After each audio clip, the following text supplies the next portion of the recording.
بسم اللہ والحمد للہ والصلاة والسلام علی رسول اللہ وعلی آلہ وصحبہ ومن والہ۔ قرض کے سلسلے میں بہت سارے مسکنسیپشنز ہیں، تو آج ہم اس سلسلے میں تھوڑی گفتگو کریں گے۔ پہلے قرض کو کمائی کا ذریعہ یا نفع کا ذریعہ سمجھا جاتا ہے۔ عام طور پر یہی بنیاد ہے کنونشنل بینکس کی کہ جس میں لینڈنگ اینڈ بوروئنگ پر اضافی رقم لی جاتی ہے جو سود ہے۔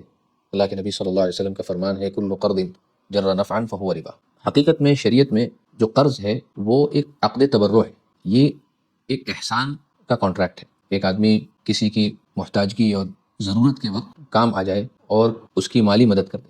اسی لیے آپ دیکھیں گے کہ قرض کی فضیلت میں بہت ساری روایات ہیں، بلکہ بعض روایات میں صدقے سے بڑھ کر ثواب ہے۔ اور اگر مسلم شریف کی روایت کے مطابق تو اگر تنگدست کو مہلت دے دی جائے تو جتنے دنوں تک مہلت دی جاتی ہے اتنے دن کے لیے جتنی مقدار قرض کی ہے، مثلا 10,000 ہے، 50,000 ہے، روزانہ اتنے ہی مقدار صدقہ کرنے کا ثواب مل رہا ہے۔ ایک مسکنسیپشن یہ ہے کہ قرض جس کو انگلش میں لون کہتے ہیں، ہمیشہ اس کو انٹرسٹ کے ساتھ جوڑا جاتا ہے۔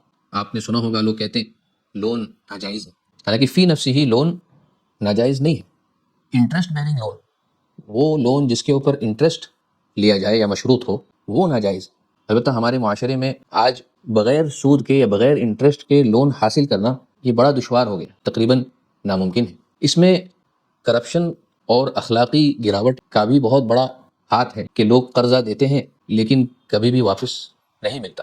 اب جب قرض واپس نہیں ملتا تو یہی وجہ بنی کہ لوگ آج کل قرض دینے والے نہیں رہے۔ اللہ کے نبی صلی اللہ علیہ وسلم نے قرض سے پناہ چاہی، اس لیے اس کو فروغ دینا نہیں بلکہ ضرورت کی حد تک شریعت نے اس کو آئیڈینٹیفائی کیا ہے، اس کو ایکنالج کیا ہے کہ ایک ضرورت ہے، معاشی ضرورت ہے، اچانک میں کوئی بڑا خرچہ آ گیا، فیملی میں کوئی ہاسپٹلائز ہو گیا ہے اور بڑی رقم کی ضرورت پڑ رہی ہے اچانک، تو ایسی صورت میں قرض لینے کی گنجائش ہے اور یہ ایک معاشی ضرورت بھی ہے، لیکن اس کی ہمت افزائی نہیں کی گئی، اس لیے کہ عام طور پر اگر قرض لیا جاتا ہے تو اس میں ذہنی طور پر ذہنی تناؤ اور سٹریس اور بہت سارے ایشوز اس کی بنا پر ہوتے ہیں۔ اس وجہ سے اپنے آپ کو قرض سے بچانے کی تعلیم ہے، وہ تمام چیزیں جو قرض تک پہنچاتی ہیں اس سے اپنے آپ کو بچانا ہے۔ شریعت نے اس کو بھی منع فرمایا، مثلا بیجا خرچ ہے، اسراف ہے، ایکسٹراویگنس ہے، تبذیر ہے، اور رسم و رواج کو پورا کرنے کے لیے خرچ کرنا ہے، لوگوں کی خوشی کے لیے شادیوں میں نکاح کے اندر بیجا خرچ اور قرض لے لے کر دعوتیں کرنا، یہ تمام چیزیں قرض کو بڑھاتی ہیں، اور غیر ضروری قرض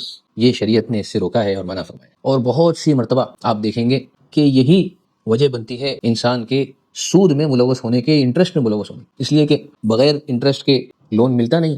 اب اگر لون لیا تو انٹرسٹ کے ٹرانزیکشن میں انوالو ہو گیا، اور جب انٹرسٹ کے ٹرانزیکشن میں انوالو ہوا تو اللہ تعالیٰ نے قرآن کریم میں صاف فرما دیا ہے کہ سود کا لین دین، انٹرسٹ کے اندر انوالومنٹ، یہ حقیقت میں اللہ اور اس کے رسول کے ساتھ اعلان جنگ۔ علماء کرام نے لکھا ہے، مفسرین نے لکھا ہے کہ اللہ اور رسول کے ساتھ اعلان جنگ کا مطلب یقینی ہلاکت ہے اور ڈیفینٹ ڈسٹرکشن۔